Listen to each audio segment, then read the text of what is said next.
Hello, my name is Nat and I'm majoring in experimental animation. The game I have chosen for today's video essay is Tetris. Tetris is a puzzle game invented in 1984 by a Soviet software engineer named Alexei Pajitnov.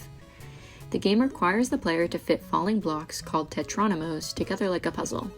Each tetronymo is made up of 4 blocks, arranged into 7 different patterns that fall in random order.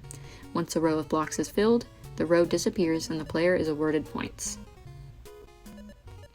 The reason I chose this game is because its speedrunning community has always fascinated me.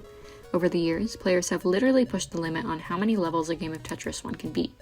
After level 29, the game's level counter stops working, and the blocks begin to turn unusual colors due to gaps in the game's code, making some blocks extremely difficult to see against the game's black background. As the levels increase, the blocks fall faster, making it harder to keep up. Because of this, different strategies for holding the NES controller had to be developed.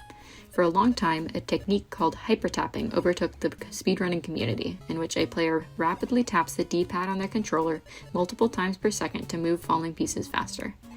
After several years and countless more broken records, hypertapping would largely be replaced by a technique called rolling. Rolling requires the player to hover their thumb still over the D-pad and roll their fingers against the bottom of the controller, essentially pushing the button up into their thumb each time. This technique, with a lot of practice, can allow for over 20 button presses per second.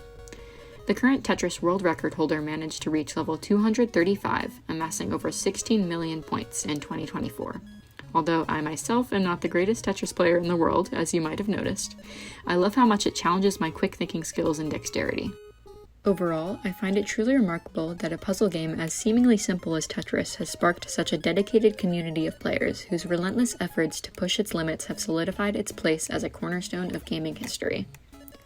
And now for a few discussion questions. Which Tetris playing technique do you think you would be the best at, hypertapping or rolling, and why? And, as the community continues to push the boundaries of Tetris, what does that say about the nature of competition and collaboration in the gaming world?